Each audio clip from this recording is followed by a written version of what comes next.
for Bring Your Own Lunch. Personal stories about the business with my daddy, Dave T. Kenning. All right, come on in. Have a seat. Welcome. This is the Bring Your Own Lunch podcast at bringyourownlunch.com, the magic of iTunes, the majesty of Stitcher, and however you found your way to download this podcast, I thank you.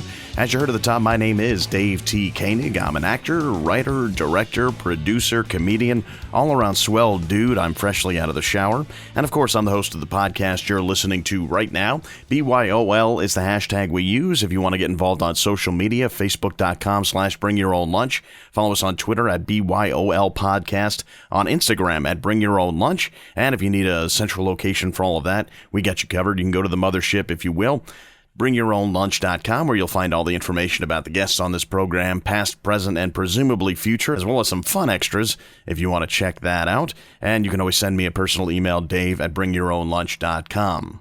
This week we're talking film festivals, films, and the filmmakers who film them.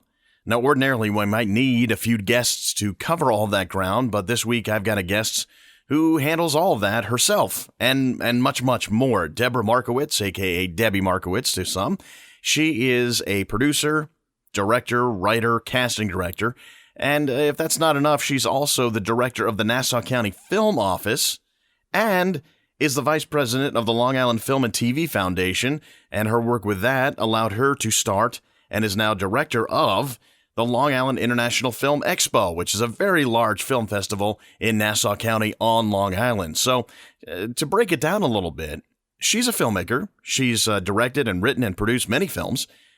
And she's also somebody who facilitates the making of other films by virtue of her position with the Nassau County government, helping to get permits and arrange deals and help bring filmmakers to Long Island and in the shadow of New York City, have a thriving film industry, and also is somebody who runs a film festival. But what makes it really interesting is that she herself, as a filmmaker, submits her work to film festivals. So she has a really unique, probably one-of-a-kind perspective on the film process, from creation to finishing to submitting to film festivals and to enjoying the success after a film festival run. So she and I have a lot to talk about in this conversation. It's very cool. There's so many nuances to what she does, and it's pretty amazing that she gets any sleep, which apparently she gets very little of anyway. And she's a fascinating person, and I'm looking forward to bringing you that conversation. So for me, the crazy month of November continues. Last week we didn't have a show. This is becoming almost a bi-weekly thing, not intentionally, but just that's the way things have been going. It's for sort of good reasons. I ended up booking a spot, radio commercial for a well, I don't know how much I can talk about it, but suffice it to say, I did book a radio commercial, and during that commercial, if you end up hearing it, I am doing a lot of sneezing and coughing and sounding miserable, pretending the whole way, mind you. I recorded that last Monday, and wouldn't you know it, I ended up getting sick the rest of the entire week. So a lot of my plans got kind of scotched by the fact that life imitated art imitated a flu. So we didn't have a show last week. We do have a show this week, and the next week is Thanksgiving. And I pondered about this a little bit, but I realized that you're going to be spending time with your family. That's a time for you, if you're in the United States, to spend time with your family. And I'm definitely going to be spending time with mine, so we're not going to have a show next week, but we will pick things up the week after Thanksgiving. Meanwhile, I'm preparing to appear in a stage reading of the play Walter's Dead by Mario Corey. That's Thursday, December 3rd at St. Thomas Aquinas Church. That's 4th Avenue and 9th Streets in Brooklyn, New York. That'll be 7:30. Details are on the website. My old friend Jonathan Libman is directing. And I'm continuing to work on the feature that I am slated to direct, which is very exciting and very cool. And it's made me think about my own directorial efforts. I have also posted up a very strange video, a strange short film, I should say, that I directed, I think it was 8 years ago. It's just before my daughter was born, called Mustache Sally. And I won't say much about it other than it was a very unique experience. It was shot without a script. It was done through improvised dialogue with obviously some structure planned ahead of time. Very fast shoot. We shot a 15-minute film. I think the entire thing was shot in a day. I mean, it's some pickup stuff after that, but the entire thing was shot in one day, and it was a great accomplishment. And I got to work with some people I really, really enjoy working with. So go check that out. And then also there's something I did with my old friends, the Commercials, Ken Pond and Laura Dillman. We worked on a short film that was written by Ken and Lana Eddy called Little Jimmy. This one goes back before even Mustache Sally. I think it's like 2006, 2007.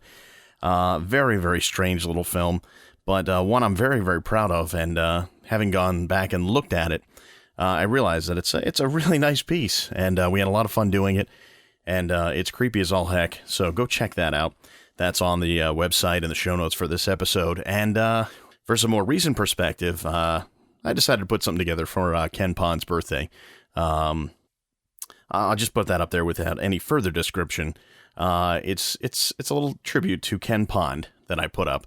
And if you want to go check out some of the stuff that he and I used to do with our old podcast, the Commercials Free Podcast, which is still on hiatus, you can go to thecommercials.tv because there's some fun stuff there and some really good interviews. So if you're up to date and you're caught up with Bring Your Own Lunch, you can go check out my previous podcast and have some fun with that. All right, before we get to the interview with Debra Markowitz, got to thank Banuba, banuba.net. That's the band that plays the music at the beginning, middle, and end of this show. You can go to their website and download their music, buy their music, go see them live. They're awesome. And if you do, please tell them Dave says hi. And if you really want to help Bring Your Own Lunch, you can do it fast, free, and easy. Just go to iTunes or Stitcher.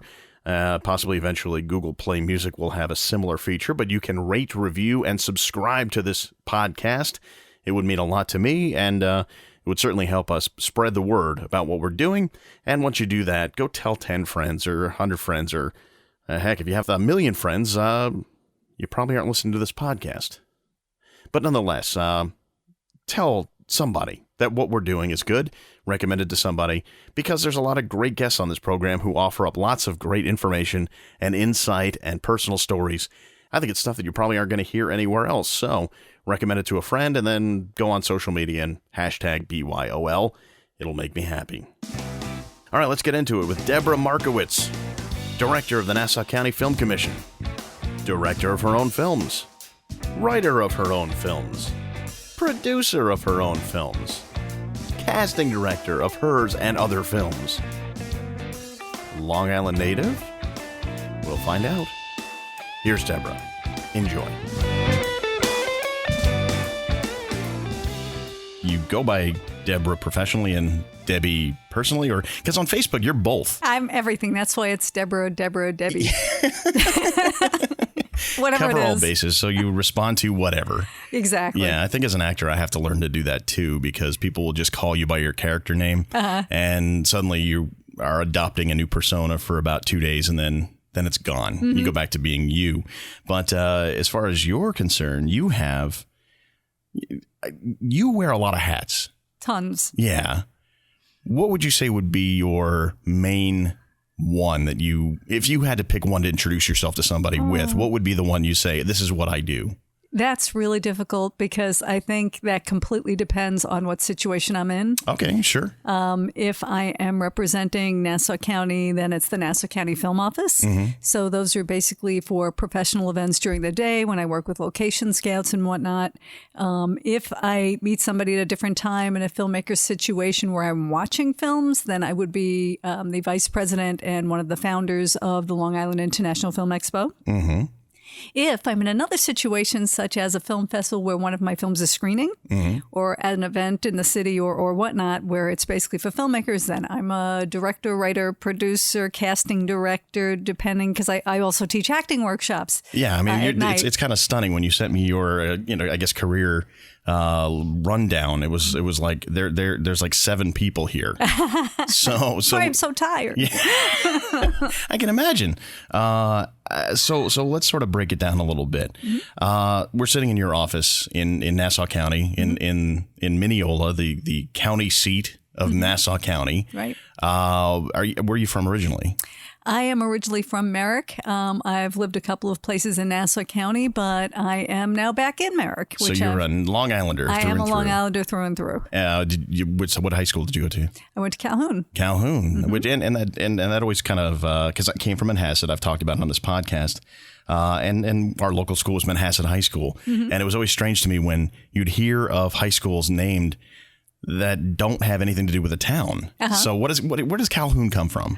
Sanford H. Calhoun is somebody's name, and honestly, I couldn't even tell you who. So it's just accepted as a thing. Just some guy they named the school after. What size school was that? What size? Yeah, what was your graduating class? Oh, God, I don't know. I don't remember much about back then, which probably talks a lot about my life back then. But you're only 23. Yeah, all right, sure. I've been in this business longer than that.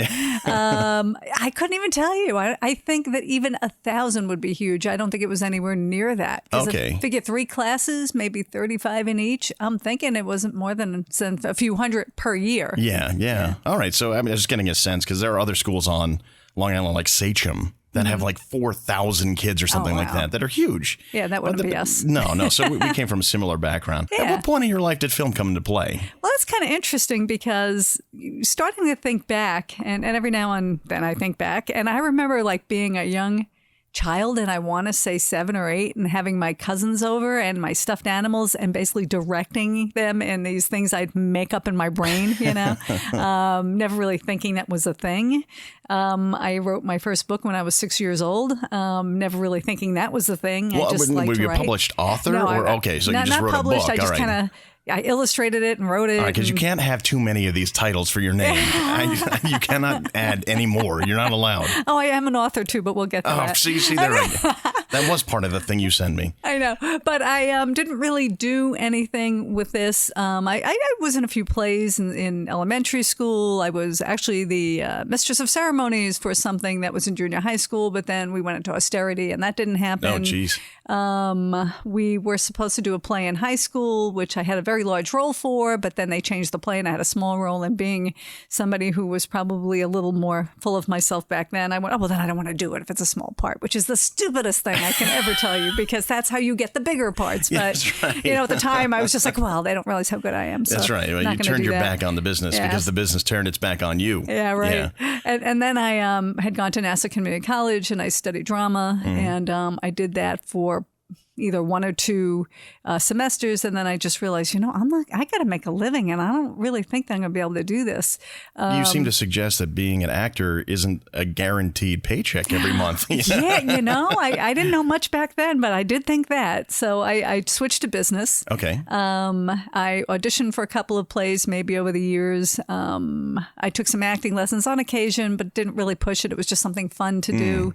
And then 28 years ago, I came to work for Nassau County as a special assistant to the then county executive. And I got to use a lot of my writing skills. I wrote press releases. I wrote different articles. I researched programs. But something was missing. And I started looking around to the different departments. And there was a department called Commerce and Industry. So I tried to find out what they did. Now, at this point, I had a business background. I was very close to graduating, going to school at night to get my business degree from Hofstra University. Where I also went. Oh, which is so there you go, another connection. So I found this department and basically the secretary would do like 2 or 3 permits a year. And I said, well, what is this? And nobody kind of knew. And I said, well, why aren't we doing something with this? So I researched it out and, made some phone calls, discovered there was a governor's film office and spoke to them. And I approached the county executive and said, I think that I can get you a lot more PR with this. And I knew that was the way to broach it, even though I knew it was kind of a money thing. And he agreed. And he said, all right, well, don't embarrass me and let's see what you can do. And I started basically finding what locations we had out here, started getting photographs, started a photo file, started finding out what permit procedure was, which was just a nightmare. It was like a 10-day thing. And it was just, 5 departments had to be involved. And the first thing I did was basically change that so then it could almost be done overnight with 2 signatures, if even. Yeah. So explain why that's important, because, I know for filmmakers that is important, but why is that such a critical thing to offer And why is it a big deal that it was 10 days, and why is it so good that it is only overnight? Right, because even though overnight is difficult now because we have a lot less staff than we used to have back then in almost every department. However, you have a large company loses a film location. And we've saved so many of these because maybe we have something similar and we can push it through really quickly. And sure, I'll stay here and do that. And that's really important. Very rarely do we have a long lead time, because they're working with schedules. Maybe the actor gets sick. Maybe they're changing a scene. Maybe they're changing something. Knowing that from the other side of the business, so if they can slip something in that's going to save them $100,000 if it's a big film, or even a few $1,000s if it's a smaller film, even a couple of hundred if it's a really tiny film, but that couple of hundred is huge to them, then it can really save the production. So you need to be able to do that. Do you have films that were in New York City that have come out here in that sort of rescue us scenario? Yeah, you know what? I can't think of anything offhand, but all the time. Environment.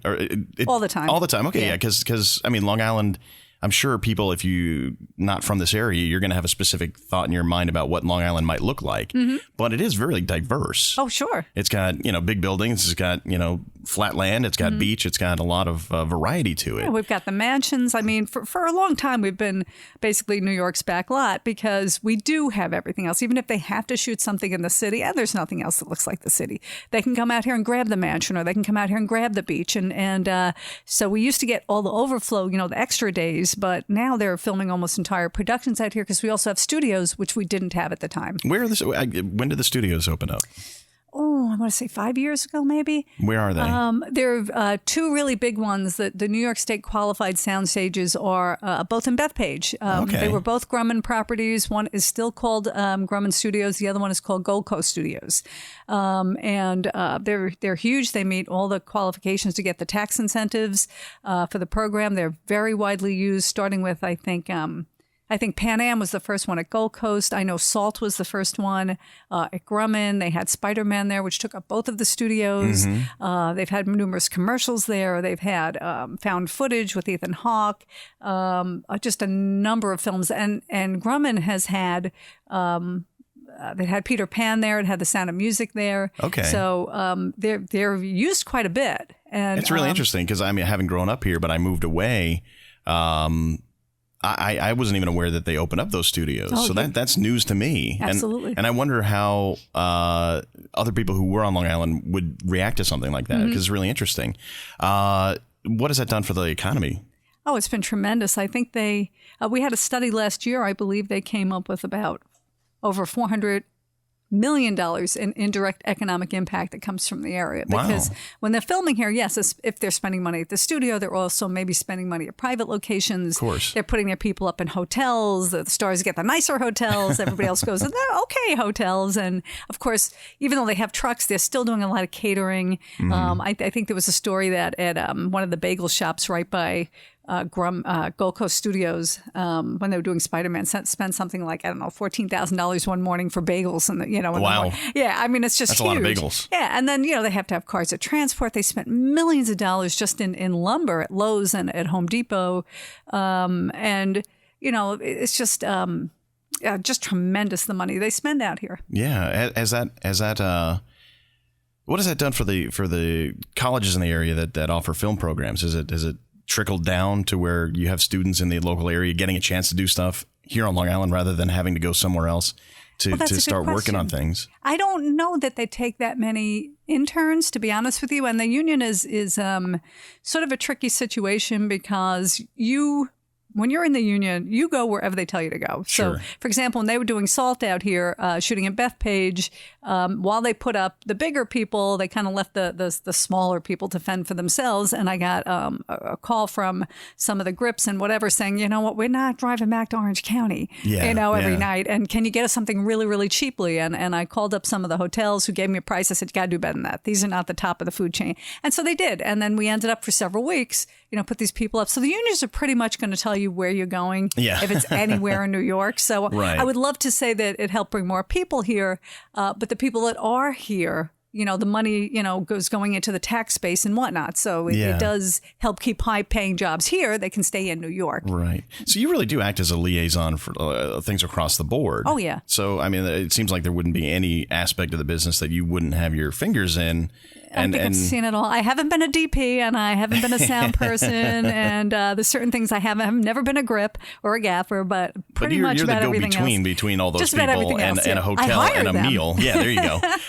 You mentioned the 10-day lead thing, and you mentioned how important it is for filmmakers, but in terms of attracting new film production to stay here or to use Long Island as its home base, has that added more films to the docket? I mean, have more films come here because you eliminated that red tape situation? They've come here and been able to stay here because we could find the location. I mean, they do know we're very easy to work with. Most of the people, there's always new people that pop up. However, a lot of the people have been around. They talk to everybody. A few years ago, we started film-friendly Nassau County location and studio tours, where we bring about 14 location managers, directors, producers, location scouts to about 22 locations over a 2-day period in Nassau County. And the first time we did it, one of the higher end location managers, we were looking at Grumman Studios, I believe, and I said, this is great for this and that. And he said to me, I already sent pictures. They're already sending pictures to other people they know about, you got to check this out, because they all talk to each other. They all know each other. Sure.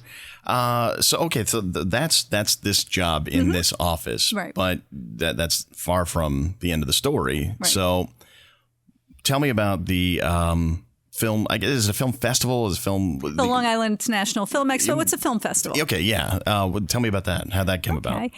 Well, that's interesting. About 19 years ago, actually, this coming summer will be 19 years. We were approached by the Long Island Film and TV Foundation, which is one of the largest and oldest not-for-profit organizations on Long Island that deals with helping independent filmmakers. And they had approached us saying, we have this little film festival and we're showing at a venue in Suffolk and we'd love to bring it to Nassau. And what can we do? And Alan Fortunoff, who was our chairman at the time at the Nassau County Film Commission, he said, well, what do we have to do? And they said, well, nothing. Just put your name on it, find us a venue, and we'll give you the films. And he said, it's a win-win, sure. All right, well, that's not what happened. What happened was the person who supposedly had the films, for some reason, I don't even remember how it all fell apart, but decided it wasn't giving us any films. So now I've got, I want to say less than 12 weeks to go. I've already promised the county executive a film festival. So we had to go out and get films. Oh, wow. And that's not an easy process. I mean, I've hosted and helped produce a very small one of like 10-minute shorts, and that's an unbelievable task. Yeah. So what kind of scope are we talking about for the Expo? We did great that first year because there was a company called, I want to say Real Effects, REEL, I'm pretty sure that was it, that was in business at the time doing a lot of post work. He had the most amazing films that were all being finished up, and he contacted them for us, and they, like a lot of people, agreed to be in it. We had some amazing films that year, and we had some not so amazing films that year. But we had 40 films. We showed them twice each over 1 week. Shorts, features, both? Both. Okay. And we showed them at the Malvern Cinema 4 at the time, and also at New York Tech, at Nassau Community College. And it did surprisingly well for the first year. I think our closing party, Steve Buscemi came. We had nice. Steve Buscemi and Karen Allen from Animal House. We had Kelly Rutherford from Melrose Place came because she was in a film in the festival. I think Ola Cassini came. I mean, we just had all these names. It was like beginner's luck, like I never saw in my life. What year was this? This was 97, I think. Okay, so 97. Yeah, you've got a pretty good track record there. Yeah, and then it just proceeded to grow. Then we would get more and more films, and then we got pickier. The more you get, obviously, the pickier you need to be. Sure. Now say we get about 1,000 films, and we pick like maybe 170 shorts and features. Which is a good number. I mean, that's nothing small. Yeah. In fact, I'm luckily have stopped watching them the last couple of years because my hands are in so many films that it's just better that I don't be a judge. Sure. But we get a lot now. We're going into our 19th year this coming summer from July 13th to the 21st. We're now at the Belmore Movies, which I think we moved to about 8 years ago. Reason being, we were just selling out too many screenings at the Malvern. Wow. They only had, I think the largest theater was 169 seats. And we'd have people coming in from out of state and, Sure. sorry, you can't see this. You know? That doesn't help. Yeah. So we went to the Belmore. It's like a 320-something seat theater. It's got a stage for Q&A, which is perfect. Yeah. We've got the Filmmakers Lounge next door, so filmmakers help, hang out the entire week and set up meetings and whatnot. And it's also right off the Babylon train station, so people come in and out of the city all week long. Yeah, right there. Almost can't be more perfect than that. So we've been there for several years, and it's our home. It's wonderful. It's owned by the same people who own the Malvern, which is Ann and Henry Stampfel, and they're very much into this. So they work there the entire week as well. Get to know the filmmakers. They're also judges. It's the only thing that's become more difficult is the fact that you have to pick the best films. When there's people you've known before and because they love the festival, they resubmit and maybe it doesn't get in next time, and that's heartbreaking. But the good thing is I get to say I'm not a judge, so not my fault. And as a filmmaker, sometimes it's not necessarily always about whether or not your film is better than the others. Absolutely. There are other factors that go into it. What would you say are some of the factors that you've seen that would prevent a film that could be worthy from getting in? I mean, from your perspective as somebody who runs one of these things, what some of the factors that can go into it are what? Well, first of all, it has to be good quality. I mean, the first thing any film has to have, obviously, is decent sound. Doesn't have good sound, it can't be taken. If it's not... Let that be a lesson to everybody, by the way. Oh, it's huge, huge. Because people forget it. Yeah. People do not consider sound. Yeah. And it kills it. It does. It kills it right off the bat. Yeah. Obviously the acting's got to be good. One surprising thing, and yes, the technical stuff is important and that will, aid in the competition, is something shot gorgeous, maybe this other film is just as good, but this one looks much better. That might be something. It has to be also something that's going to appeal to an audience. Now, not everybody's going to like everything. We got one film several years ago. Don't want to mention the name, but it was just gorgeous. I watched this whole film go, oh my God, the effects were amazing. Everything about this was amazing. And it was over. I looked at my boyfriend at the time, who was a judge, and I said, this was great, but I have no idea what happened. Now, because he's one of these ridiculously smart people that's read everything that's ever been written, he said to me, well, you see, the white bull symbolized this and this symbolized that. And this was based on Greek mythology. And I'm looking at him like he's got 5 heads. And the decision, all the judges had the same comment as I did. They loved it and they had no idea what had happened. Interesting. So we didn't take it, and it was heartbreaking because it was a gorgeous film, but it's unless you knew the mythology factor, which one out of every, 500,000 people might get. Right. It just wasn't going to work. But for that one person in that 500,000, this was the best movie ever. Yeah. So that was a tough one. And then there's time, which is a huge issue. We tell people we don't want films really over an hour and a half. We'll go over a little. Sometimes they've got a 2-hour film. The people are begging us, please, please, please let us submit it. And maybe twice in all the years we've taken a 2-hour film, and it's got to be every second of it brilliant. But its odds are against it because you can't show anything with it. And people do have a certain attention span. If it's not Braveheart or something, they're not going to stick around and watch it. They're going to get bored. I hate to say it, but it happens to be true. It makes sense. I mean, we in this society where everything moves so fast and our attention span is getting so small, you do have to keep that in mind. That there's something really awesome about a movie that lets things breathe and takes its time and doesn't force you to take in everything all at once. But at the same time, that takes a lot of talent and skill and sensitivity. So sometimes just brevity is better, anyway. And it's almost like a good thing to aspire to, especially for younger filmmakers, if they're going to not try to make the longest film possible, but try to cut as much as they can. Absolutely. Yeah. And that's painful sometimes. I can tell you as a filmmaker, it's painful. Kill your darlings. If you're watching a documentary and you're not seeing anything new after the first 20 minutes, maybe as soon as it stops being new and you're just more interviews about the same exact thing, you've killed it. Absolutely. And that's another one of my other festival partners says, all documentaries are too long, every one of them. So you just have to find the ones that make the most sense, yes, and it may all be incredible information, but it always has to be new, even with a film. And you may have gorgeous dialogue, and I'm guilty of this, that you just have something that's wonderful, but it's just going to be much better at a 10 or 12-minute film than it's going to be at a 14-minute film. Absolutely, yeah. And even if that dialogue is gorgeous and brilliant and wonderful and the actors are incredible, you got to see what it looks like without that extra minute or two, because sometimes it tightens it up so much, So especially with comedy. I mean, comedy is like brevity is like boom, boom, boom, boom, boom. Absolutely. Yeah. Which film that you've screened over the past however many years went on to the biggest success commercially? There's a few things that stick in my mind, and one of them is we premiered, had the Long Island premiere for Michael Cuesta's LIE with Brian Cox and Paul Dano. Paul Dano wasn't even a name back then, and he went on to do what is it? Something about blood. There will be blood. Yeah, there will be blood. Yes. Yeah, that was really his big breakout. Yes, but he was in this. He came to the screening. Little Miss Sunshine. Yeah, yes. Exactly. And he came to the screening, and the film was amazing.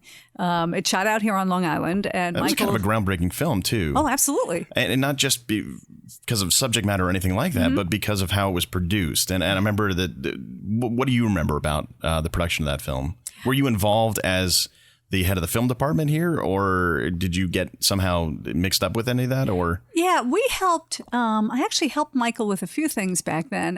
He wasn't a name then, Michael Cuesta, which he is since Babylon Fields, and he wrote for 6 Feet Under and all the other projects he's worked on since then. But I think he was looking for some location people, and he was looking for some actors, and there's certain things that I helped him with.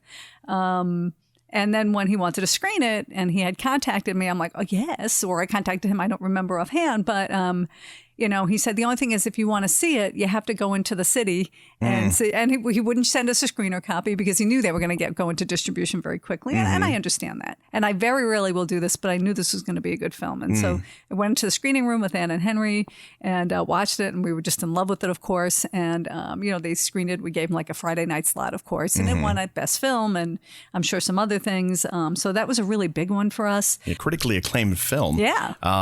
Any commercial successes because that one is more of a cult thing, right. If anything, but anything that went on to like big time commercial success? Well, this is a person who went on to big time commercial success. But several years ago, I had gotten an email from a filmmaker saying I did a film called Pretty Ugly People. We were already, I think, even almost scheduled or just about scheduled or had scheduled.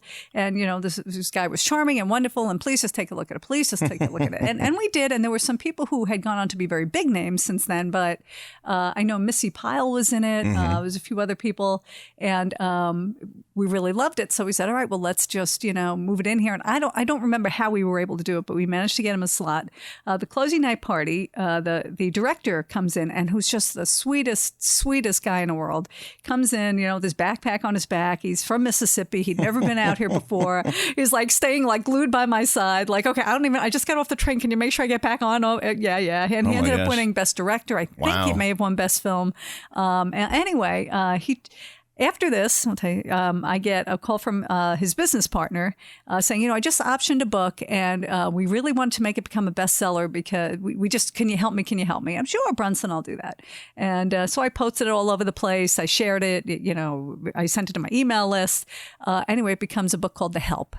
Oh, wow. Okay. Now, they have a bestseller on their hand. They want to, Steven Spielberg wants to make The Help. However, I think it was him.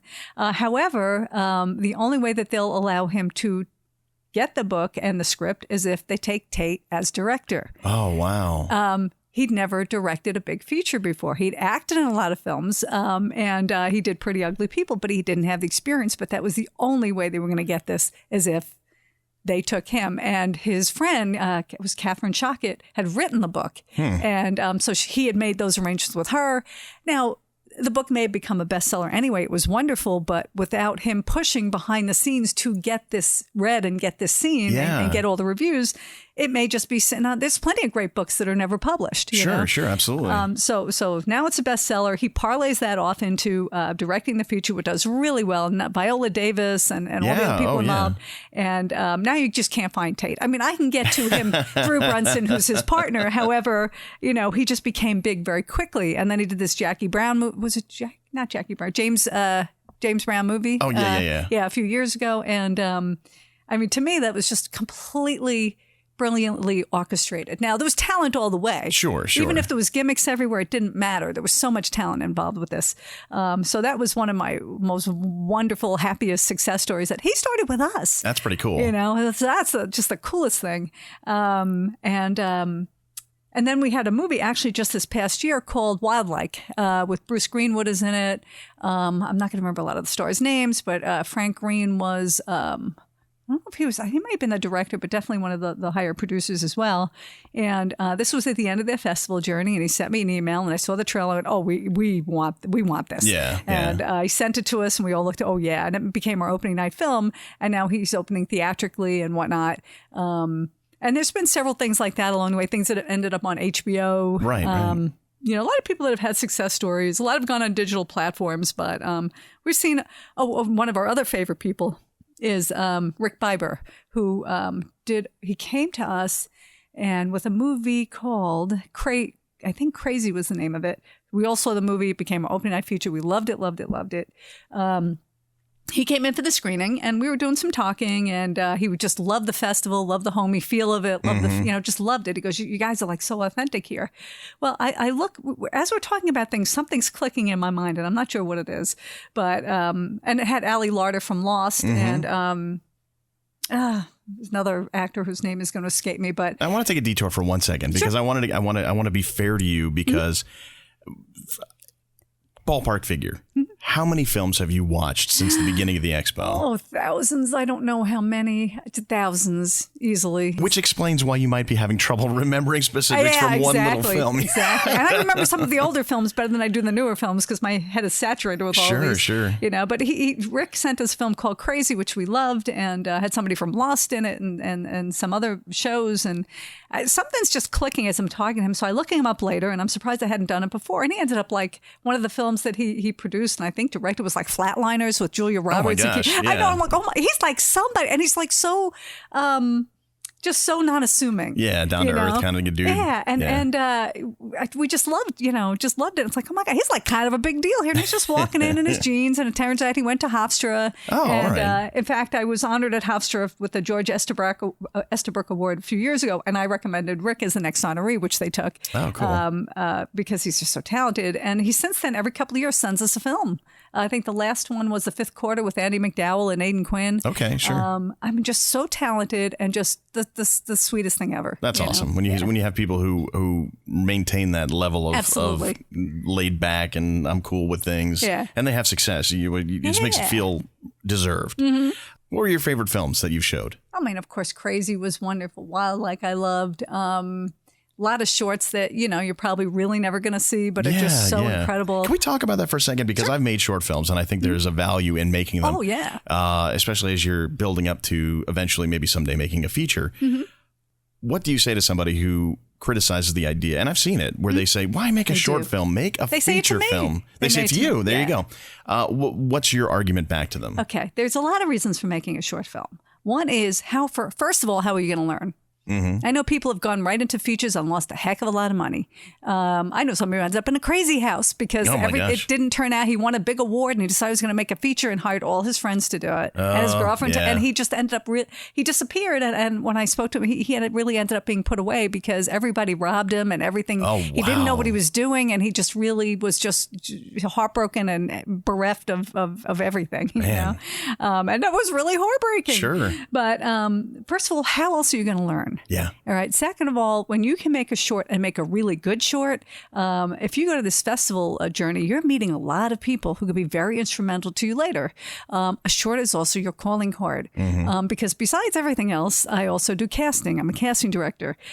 If there's an actor I want to work with who's a name, especially, I can send their agent or their manager or them, if I happen to be speaking to them, one of my films. Mm-hmm. Now they know I know how to make a film. Sure. So they're going to trust me with them or trust me with their client. Right. So that's so important. So that has come in so handy to me, especially I'm working on a web series now and I know the talent I want. And one of the people that I'd spoken to, Jocelyn DeFries, who I definitely wanted her, I saw her in a film called Carla, which was just amazing. And she saw my film. I met her at a screening where she's one of the lead actors against Laverne Cox from Orange is the New Black. Yep. And it was a short. No, that was a feature. Okay, that was actually a feature, and Eli Hershko is the director. And I'm looking at that, and I'm with one of my producing partners. And I'm like, I want her. I want her. I don't know where we're going to put her, but I want her. And he's like, well, let's go get her. So I went up. I shook her hand. I spoke to Eli, and I told her if she'd be interested. She took my card and whatnot. And then, of course, when we left, she went right to Eli, and she goes, is she okay? He goes, no. And he said, yeah, Debbie's cool people. So she contacted me after that. I sent her a link to my films, and she said, okay, let's talk. That's great. Yeah, see, that right there is enough, because in this business, you need something to show for yourself. Right. Even as whether you're an actor or a writer or a producer or a director, if you can't show somebody the value of your work, how are you going to think that anybody's going to buy into you as an artist? Yeah, there's many more, and not to be judgmental per se, but there's different qualities of people's work.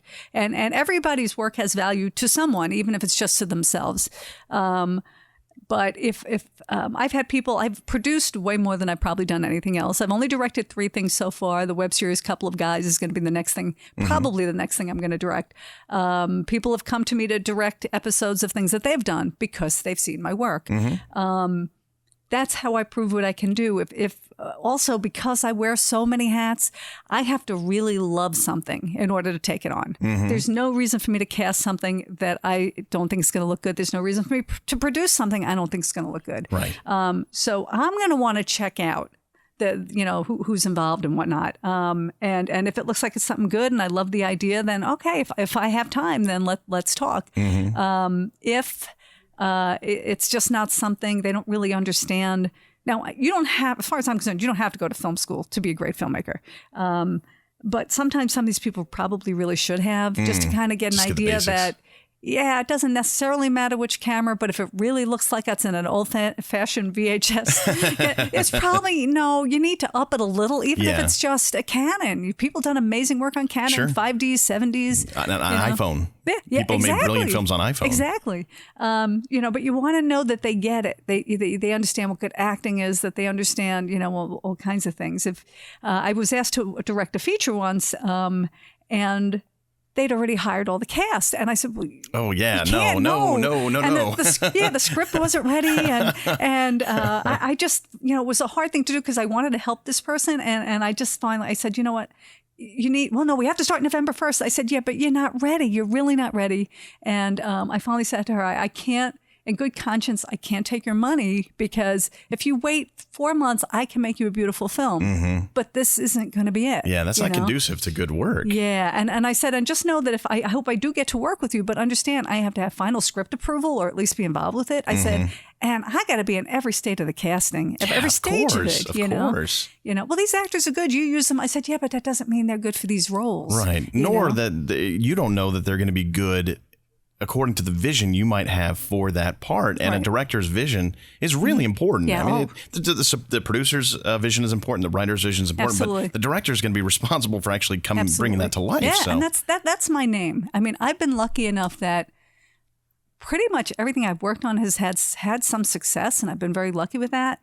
And that doesn't mean that I can't end up with a bomb somewhere. It could happen. You could have an idea that looks brilliant, and when it comes to be, it's not there. And I'm perfectly well know that can be. But there's always some really redeeming values to just about everything I've done. Whether they're shot amazingly, and the script's great, and the acting's great, and I've got a lot of kudos for my casting, which I love, because that means a lot to me. Because acting is, to me, great actors are everything.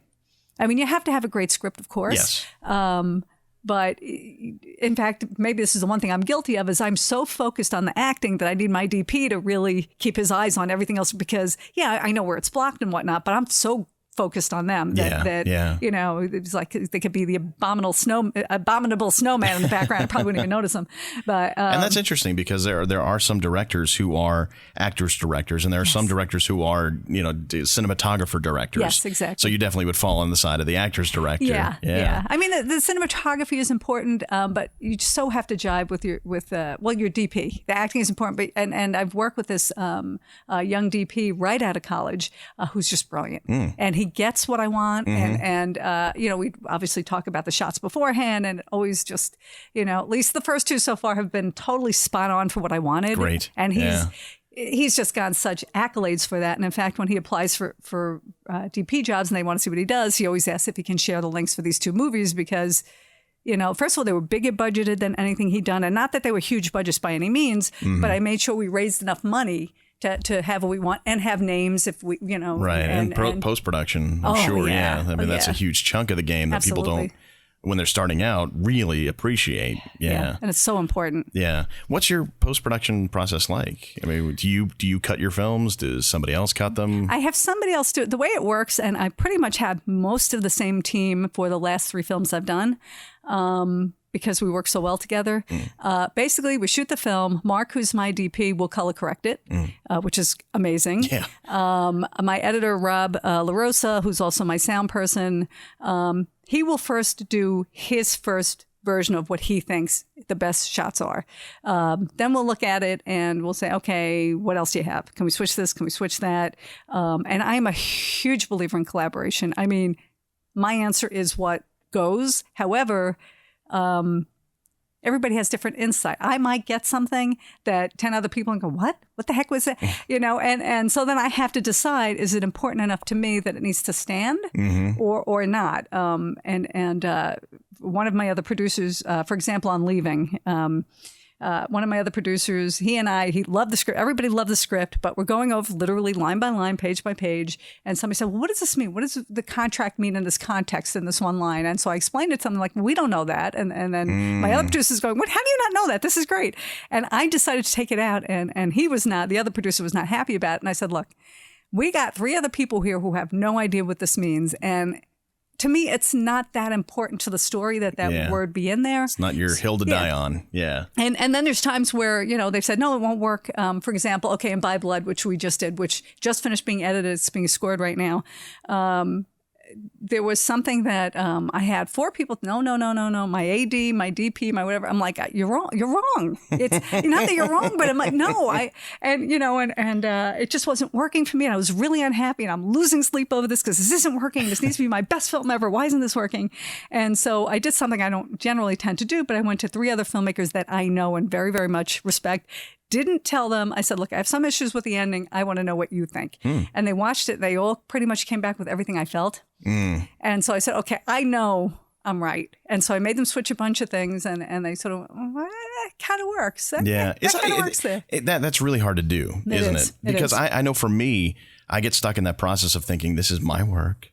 I don't want anybody touching it, and I don't want to show it to anybody until I put it out there. Meanwhile, you need a crew of like 15 people to get anything done. You do. But, as long as I hold on to it, nobody's going to mess with it. Yeah. But how do you resign yourself to the idea that you do need to let go sometimes? How did you, was it always something you were okay with, or did you have to learn that as a process? No, how did that work out? I just think I always intrinsically knew that because when I made my first film, The Last Taxi Driver, which is winning awards all over the place, which is hilarious. Yeah, we'll talk about that in specifically. It's like my first film, but it looks as good as it does because I have an amazing DP. It looks as good as it does because my editor is incredible. There was one scene that was just not working. We had to cut the crap out of it, and move this here and move that word there and move this frame here and move this, and until it really became really good. But it was just tremendous amount of work, and 6 of us sitting there going back and forth because I knew that my story was good. I knew I was going to hire great actors, but because I've been in this industry so long and I know how easy it is to make a bad film, that I said, okay, let's see, I'm the film commissioner. I've been director of this film. I can't make a film that looks like shit. And I can say shit, right? Yes. Oh, okay. Absolutely. Yeah. I can't say make it twice if you have to. shit. No, I just knew that I couldn't afford in my mind to make a film that was awful. Yes. It didn't have to be great. Didn't have to win Academy Awards, but it couldn't be awful. You carry that's probably more pressure than most directors carry. Tremendous. Especially starting out. Yeah. You actually had to uphold a standard that didn't exist yet. Yeah, exactly. That's really interesting. Yeah. And the interesting thing is I met them all through films they submitted through the film festival. Because I'd written the script a long time ago. My computer crashed. I hadn't bothered rewriting it. And then I was discussing it with a friend of mine, who ended up being one of my producers. And he said, Debbie, you have to rewrite that. That is hilarious. So I wrote the script for Last Taxi Driver and I showed it to him. He said, we have to make this. I'm like, I have to make this. How long ago was it that you actually wrote the first draft? Oh, geez. It's probably maybe 3 years ago. Okay. And it took a while for me to finally, do that. And what was the pause? Because the process of how a film gets made is always fascinating to me because each one has its own little story. Yep. So tell me what the film is about first. Okay. Last Taxi Driver is about Domino Moraine, who is basically a taxi driver who somehow has survived the zombie apocalypse and refuses to give up his taxi license, even though almost everyone left are zombies. And it's just an idea my boyfriend and I had walking around Mill Pond with the dog. And we started talking about, what if we had like a zombie apocalypse? Like if there was a teacher, would he even notice the kids were zombies? Would they even notice? And we just started coming up with this just all these bizarre situations, never thinking they were going to be a film. Mm-hmm. And then we started thinking, well, what if there's a cab driver? Now, what do you have to pick these people? Would you have to have a cage? And just all the thoughts that came around with that. Yeah. And then when I wrote it into the script, it evolved, and I tried to write in a way that I knew would, save money and save time and save whatever. And then the thoughts came, okay, do we get a name? And if we get a name, then I better have people who know what they're doing, because I can't spend this money and have something look like crap. So I remembered this group of young filmmakers. The company is called The Majors Productions. And I'd seen their films, about 5 or 6 of the films came through. And every time they came through, I was like, oh, wait a minute, I think we know this person. And I'd watch it and go, wow, this looks great. They know how to shoot. Okay. So I knew that I can get them very reasonably. And I'm a big proponent of paying everybody something. Yes. Even if it's not a tremendous amount. And so, I got Mark Ryu, my DP, who is just magnificent. As I have Robert LaRosa, my editor. Nugent Candolino was my AD, also one of my producers. We just, spoke about it, how we were going to do it, and I decided that I was going to get a name. So I went to a couple of people I knew, because I've been doing this a long time, and Robert Clahesi from Blue Bloods, who plays Sergeant Gormley. I told him about it. He read the script. He goes, oh, God, I want to do this. Oh, nice. Absolutely want to do this. This is hilarious. I want to do this. So, I had to deal with his agent, and they were fine with it. And then I decided that Deb Twist, and I don't remember how I had met Deb. She was the teacher from Kick-Ass. Okay, yeah. I think she had come to the festival, and I wanted her for one of the characters. And I know why, because I had just cast her in a movie before this called Living with the Dead, which not a zombie movie, but brilliant script. And it's not a horror movie, but really beautiful. But anyway, so I got Deb from there, and I had also cast Emily in there. In fact, I cast Emily, Robert, and Deb all in that movie, and they all wanted to work with me, and so I called them all in. Makes life easy. Oh, well, yeah. When you have your first choices saying yes all around, yeah. Exactly. And, then we were going to find funding for it. And how did you find funding? Because that's like that's the $1 million question, literally and figuratively. I am probably one of the only people I know that had 3 extremely successful Indiegogo campaigns. That was because mostly you have one, you're burned out, nobody wants to give you any money anymore. Yeah, you get one shot. Living with the Dead was a feature film that I cast and produced, written by Christine Vertuken, who is just this amazing writer. I wasn't even going to cast it. I had just finished doing My Cross to Bear, and I really didn't. I wanted to get my own project done, but I read it and I went, "Oh my God, this is magnificent!" It's still to this day one of the best scripts I've ever read. And so, I came on, and I got Robert Clahesi was in that, and Emily played his daughter, and Deb Twist played her mother, and we got Mark Coppola was in it. And Selena Slava from Orange is the New Black, and Chris Ridgey from Vampires Suck, and just a number of people in this film. It was just brilliant. When I did Last Taxi Driver, I had a few ideas for the lead. If we're going with a name, it was either going to be Robert Clahesi or Brian O'Halloran from the Clerks movies. Mm-hmm. But I really, really thought that it needed to be Robert, because it is Robert. He is just one of the funniest individuals on the face of the earth. And, he fell in love with it. And so, okay, so we're going to do that. Then we had to find the taxi cab. Well, I can't afford to rent a taxi cab. Oh, man. So I decided, all right, well, it's the end of the world. It could be any big car. True.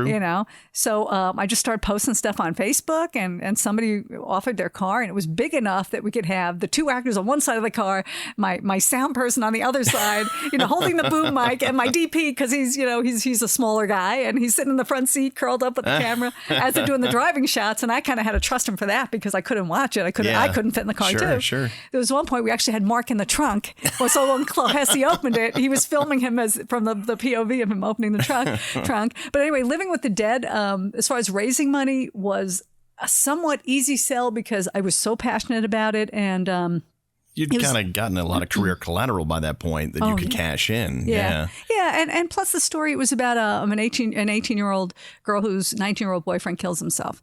And she basically does everything she can to medicate, self-medicate, and she ends up almost killing herself, not meaning to. And then when she was due to start Yale in the fall, she decides to take all these journals and books that her boyfriend left behind and run away and try and figure out why he did it. And it's just gorgeous, and the message is just so important and timely. Sure. So I would mention it, and people were like 3,000 here, 2,000 there. And, oh, wow. Yeah, wow. because they loved it, and it's doing extremely well in the festival circuit right now. We're talking to sales agents and whatnot. So right after that, I did Taxi Driver. Apparently zombies are big. I'm not even a zombie person, which is the funniest thing about all of this. But what we started to do is, because we knew we needed a lot of zombie makeup. So we basically were charging people $500 each to become zombies in the movie. That's one of the ways we funded it. And a couple pay to of play, I guess. Yeah, and just a few other people. People I didn't even know, like sending me money. I'm like, oh my God. So, that got us through post, and we shot it. And my goal always, whenever I film something, is to get it in the can. If we don't have a cent left after, I'll figure out what I'm going to do. But if we get it in the can, we don't have to worry about people gaining weight, losing hair, changing their hair. But we actually had enough to sail through it. Just for example, post on that, as you were asking me before, what happens? We get it in the can. Mark color corrects it, my DP. It goes to Rob. Rob basically edits it. We all edit it together. He does it. I work with him. We bring in some more people. We look at it again. We bring in more people, and we all sit there at one point and pick apart, and then put it on Vimeo and just say, all right, we happy? Let's look at it again. Okay. Once it's set to go, then I send it to my post sound person. Actually, I send it to scoring next. And once I'm happy with the score, and I have them work with me, because that's not really my expertise. I know it sounds good, but Mark is also a musician. And so he really helped a lot with that kind of stuff. And as soon as we knew it sounded wonderful, then it went to post sound. And a lot of indie filmmakers skip that step, and they should never skip that step. And then when it's done, and then I start sending them out. With Leaving, same DP, same editor, same sound, most of the same crew, maybe one or two different characters, but pretty much the same. But what I did differently with that is, because I do casting, so every now and then you'll see an actor who's so phenomenal, and for whatever reason, and as an actor, there's 5 million reasons you don't get hired. Of course, and it can have nothing to do with your skill. Absolutely, has very little sometimes to do. Yeah, exactly. So I kept note. I do actually have an actor's wish list, and when there's somebody who catches my eye, whether it's from an independent film I'm watching or something, I make note of it. Or if they've come in for an audition, and they're really good, I'm going to keep note of it for something else. So I had written Leaving, and it came out of a dream I had. I woke up at 4:30 in the morning crying my eyes out. I'm like, what the heck was that? And I started putting the pieces together and went, oh, wow, that needs to be a movie.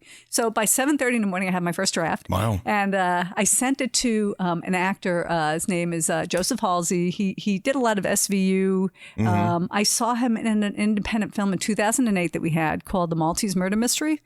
He was the lead in that. And when we were doing auditions for My Cross to Bear several years ago, he came in. He didn't really have the right look we needed for the movie, because we really wanted a tall blonde. He's kind of tall, but he's dark and thin and really. But I wanted to see what he could do. So we brought him in, and he killed the audition. Just killed it, which made me realize what an amazing actor he is. But, it was a really tough decision, but they went with the tall blonde guy, which is kind of what I knew they were going to do, tall blonde bodybuilder, boxer, whatever. But I kept Joe in mind. And then when I wrote Leaving, he was the first person I sent it to. And he read it immediately and got back to me and said, you know what, I love this so much that if you want to make it, I'll help you raise the money. Wow. Yes. So I did Indiegogo again, but he also brought in, some of the money as well. And he's also a musician. So he didn't score it, but he gave us a song for the ending credits. It's just really gorgeous. So that worked out really well. And so we raised the money that way, went through the same process. And then when I wrote my next movie, And the reason I did By Blood, I was not going to do another short, except that I wanted to have 3 films for my director's reel by the end of 2015. And so I wrote this specifically for 2 actors that I really love to work together. And one was Russ Camarda, who's a local actor out here who's just brilliant, and then Joe to act with him. And it was going to be like a few pages. We were going to use a new camera we got. Now, a 7D. Now, my boyfriend does a lot of video work for the film festival, but he's not a DP, but he wanted to try it. I said, all right, well, no money. We'll just shoot it at home, but it'll be a few pages. Well, pretty much everything I do never ends up a few pages. And then it became 12 pages of this really, really great, just really suspenseful kind of, drama. And I'm like, oh my God, this is like really good. And then John Marine is my boyfriend, my partner, also one of my producers generally, my line producer when he's not busy on other things, basically said, Debbie, this is too big for me to play with. Oh, good for him. Yeah. Good for him. He was great. He goes, go get it. Go get Mark. Call Mark. Nice. And we sat down with him and they loved the script, Mark and Robert, and they loved it. And then I had Joe and I had Russ, and then I had to hire a wife and I had to hire a couple of other people. And then, of course, we had 4 locations and, things really changed. That one, I hate to say, but I pretty much paid out of pocket for that. I had one investor because I just couldn't go back to the same people. Three successful Indiegogos is almost ridiculous. Nobody does that. Pushing your luck going for a 4th. And I wasn't gonna do that again. Yeah. So, I pretty much paid out of pocket. It was kind of painful, but I'm really happy with how it's coming out. Brilliant actors, and actually Joe from Leaving is one of my producers on this too. And, so he spent a lot of work. Creatively, we work very, very well together. So just really came up with a really kick-ass script, which is good. Now, the hardest thing is, again, when you have this brilliant dialogue saying, oh, we got an 18-minute film. We got to bring it down to 15 for film festivals. We have to. All right, 15. We really need to cut it a little more and tighten it. And, it was really a tremendous amount of work. And, but it's at the point now where I look at it and I go, okay, we got this going on. Yeah. So that was a lovely thing. And now I'm developing a web series called Couple of Guys, which is, we were originally going to do it mid-December. And I was going to use, because Sal Randino, who was in Leaving, who was just brilliant. Oh my God, is he a brilliant actor? I auditioned him. Actually, I saw him in a film that was in the film festival many years ago called The Dangerous Place. And I always just kind of kept him in the back of my mind. He didn't have a huge role in that, but I just kind of kept him in the back of my mind. And then he had applied for my Cross to Bear. And I said, I want to bring this guy in. Now, for whatever reason, the invite to the audition went into a spam folder. Oh, so I never heard back, and I figured, I guess he was busy. That's another lesson people can take from this. Oh my God, yeah. Be mindful of what's in your spam folder for crying out loud. Yeah, Jeez. so we had plenty of other people to audition, so I wasn't really that concerned. And then when I did Living with the Dead, there were 2 roles he would have been perfect for. And so I called him in, and he's like, I'm really happy. I was really hoping I would get a chance at that Living with the Dead movie. I'm like, I sent you an invite. He's like, what? And he never saw it. But I believe also what's supposed to happen does happen. Sure. So he comes in to read for the part of Max's father, John McLean, and he's great. He's great. But, I'd spoken to the director. I said, let him read for Isha's father, too, which is a completely different character. He never saw the script before. And he's just this alcoholic, really angry guy. And I'm watching him right before my eyes. He just looks at the script, and I automatically see him slouching in a seat and, just kind of changing his voice. And I'm like, oh, my God. And he, nailed it, And we ended up going with somebody else. But after that audition, I knew that I was going to work with him. And as an actor, it reminds me that even unsuccessful auditions can be fruitful. Oh, absolutely. And to hear it from your perspective is a good support of that thought, in that you can nail something and not get it, but it doesn't mean you weren't good. Exactly. And that you haven't made a positive impression on the casting director for that particular project, or that director, or whatever. So you have films now going through film festivals and various... I got 7 different films. Yeah, you're all over the place, and I won't ask you to list them all, but... Now that you are in film festivals and you got more stuff probably going to film festivals, what have you learned being on that side of the process that you maybe didn't know as the director of a film festival? It's hard. It's because you also have to realize that just because your film doesn't get in somewhere doesn't mean that your film isn't good. Right. Now, your film may suck, but it also doesn't mean that. Yeah. Which is really interesting. And I also realized that, and with LIIFE as well, the Long Island International Film Expo, we've got like 15 judges now. Every film is seen by at least 3 people. You don't know what 3 people they're going to be. Right. And there's a lot of generational stuff and whatever, because we've had people just trash a film, and not trash it, I shouldn't say that, but really didn't like it, didn't get into it, and then have 3 other people see it and they love it. Yeah. So it all depends on who's seeing your film. My film Leaving, which is the one with Joe and Sal and Molly Ryman, who I saw from a feature film called Things I Don't Understand, directed by David Spaldro. Gorgeous, stunning, amazing actress. I called her from that. So I had these 3 actors I'd always wanted to work with. Leaving is the kind of film that you either get or you don't get. And if you get it, you're going to get it a lot. Sure. So Taxi Driver's been accepted into more festivals, but Leaving's winning the most awards. Interesting. Yeah. And it's the one where people will come after me the next day or the day after or email me and go, can I tell you what that meant to me? And that's everything. Yeah. Do you think, whether it is as a filmmaker or as the director of the Expo, that there's a tendency to award drama and heavier subjects than there is comedy? I would say yes. Yeah. But a lot of them have comedy, may have comedy categories. I know Last Taxi Driver, even though I think it's more of a comedy than horror, is doing really well at horror film festivals.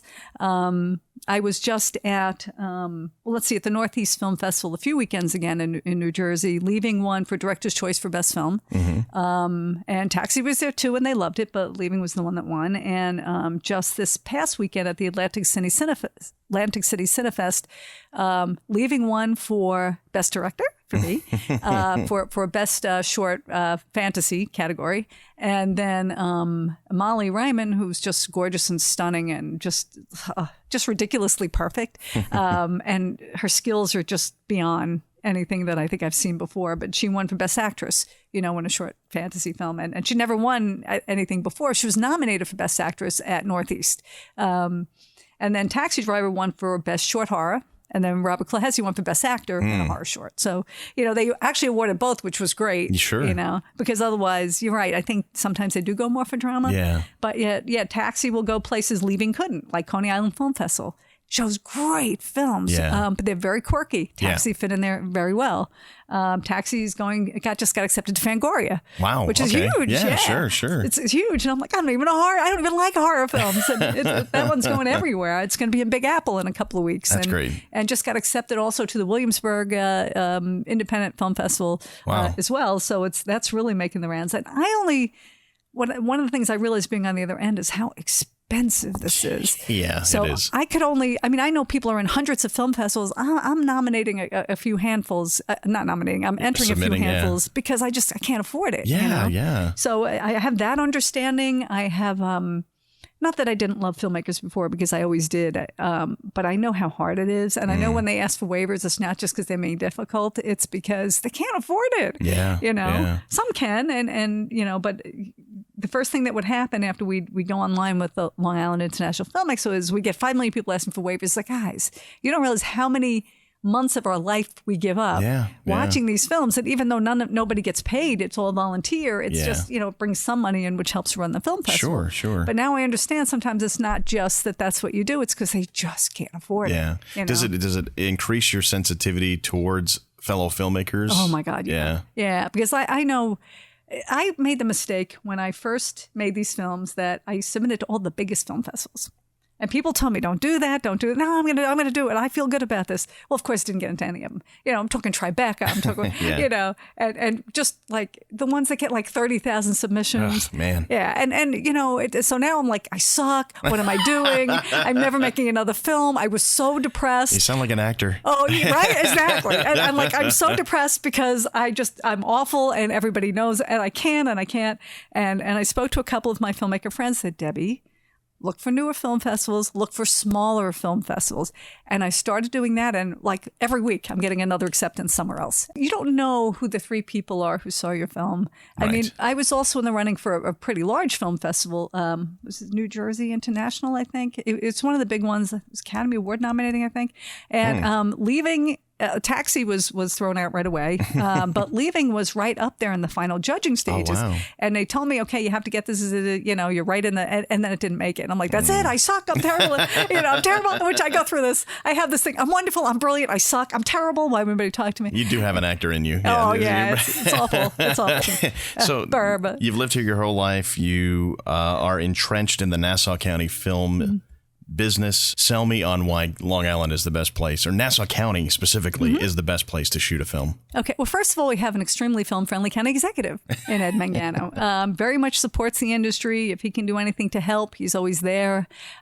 We have a myriad of locations, as you were saying, the indoor pools, the beaches, the parks, the mansions, the suburban areas, the office buildings. We pretty much have just about everything that there is. You also have an amazing film commission.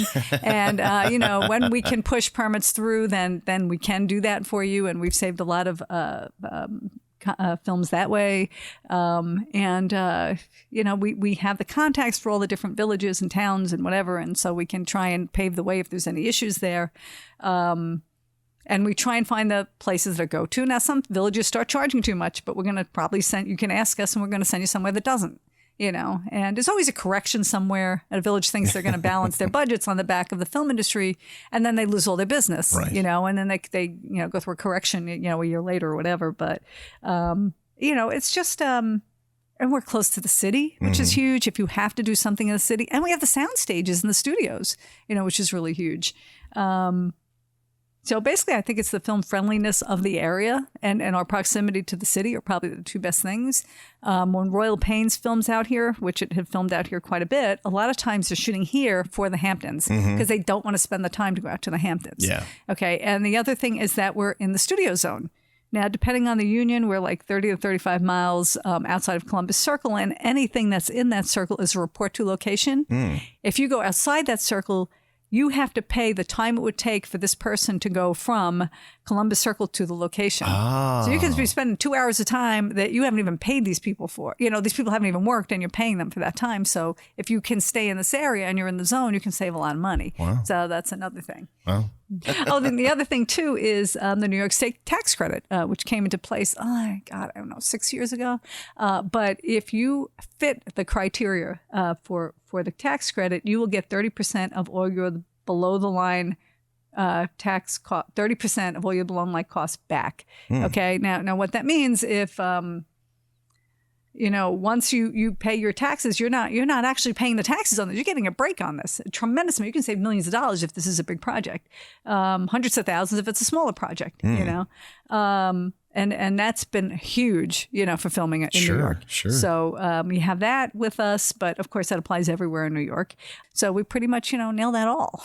So it sounds like you nail it all. How do people keep in touch with you? How do people find out more? How do people get involved in the film festival? How do people get involved? If they have a film to make and they want to shoot it on Long Island in Nassau County, how do they get in touch with you? Okay, well, they can call the film office at 516-571-3168 or email Nassau Film Office at nassaucountyny.gov. They can also look us up on the site at nassaucountyny.gov/film.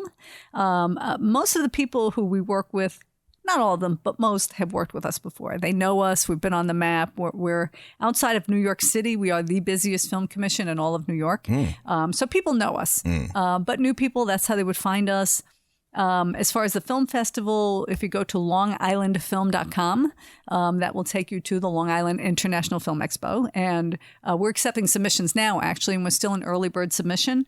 This is the time to submit because people are watching films. They have clear heads. They're not burned out yet. And that's another thing can happen. If you've already seen 1,000 films, this better be good in 2 seconds. And it can happen. You try not to do that. but it could happen. And when is the deadline for that? Deadline is going to be very early this year for us. It used to be like April 15th. Now it's going to be March 1st because we're getting too many films. We're so slammed and we were so far behind last year because every year it's like we get another 100 films and another 100. Oh, man. And we added a lot more judges, but sometimes they don't realize the scope of what's going to be needed and they get burned out. I'm sure. So, and how do people get in touch with you as filmmaker? As a filmmaker, they can go to, my website is intentionfilmsandmedia.com, intentionfilmsandmedia.com. My email is Debra.Markowitz@gmail.com. If they go to my website, they can look at my blog, and I always put like casting jobs on there. Depending on the scope of the job, I may... I'll go the traditional channels, Actors Access and everything else. However, if it's something that's quick, because that takes a few days to put up, and somebody's like, Debbie, I'm doing a commercial. I need help. I'll post it on my Facebook page. I'll post it on my blog, and I've cast whole commercials that way. Well, yeah, it never stops. No, you can't. I can't. I'm a creating machine. I never sleep ever. I don't take vacations. I'm always working. I don't, on the weekends, I'm always working. It's what I want to do, though. Of course. And if it makes you happy, that's what you got to do. Yeah. Are you on Twitter? I am on Twitter. What's I'm at Debra Markowitz. Of course. Yeah, at Debra Markowitz. My Instagram is Debra Markowitz Film. Facebook, they can look under Intention Films and Media. And I have Debra Markowitz account too, but I think I have to actually get a business account because I have, I don't know how many thousands of friends. I don't even know any of them. Yeah, of course. I know 200. The others, I'm like, who is this person? I don't even know. So and then there's Facebook pages for a couple of guys and also Leaving and The Last Taxi Driver have their own pages as well. So you're out there. You're easy enough to find. I'm everywhere. Thanks very much for doing this. I appreciate it. Oh, this was so much fun. Thank you.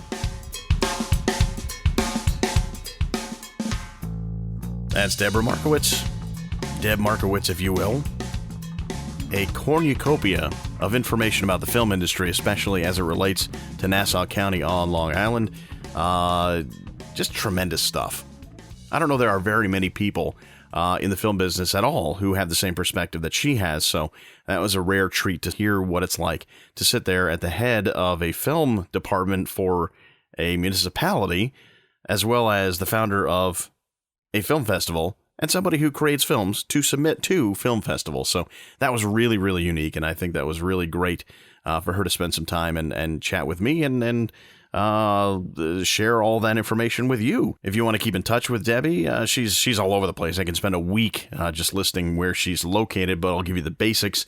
You can go to intentionfilmsandmedia.com. That's the website where she has her film work there.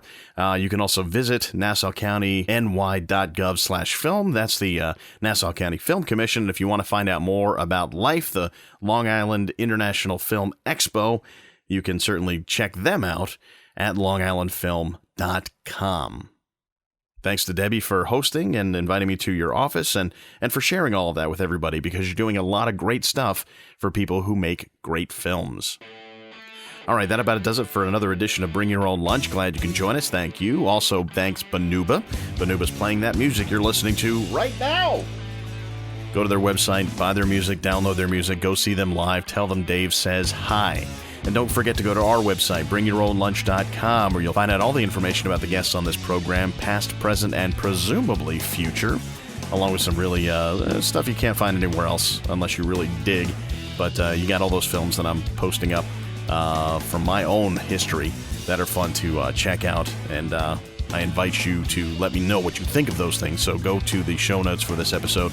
But check out all the guests that we've had on this program. There's a lot of great stuff for you to check out at bringyourownlunch.com. And you can send me a personal email, dave@bringyourownlunch.com. Like us on facebook.com/bringyourownlunch. Follow us on Twitter at BYOL Podcast. You can follow us on Instagram at bringyourownlunch.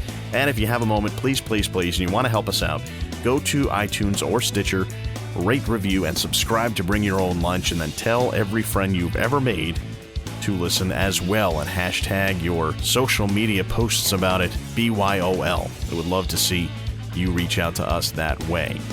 Stay tuned for Jimmy Jack's Cow Punch Hour, followed by Mansoor and the Fish, and until next week when I have another great guest lined up, this is Dave. I'll see you next week. Gobble, gobble.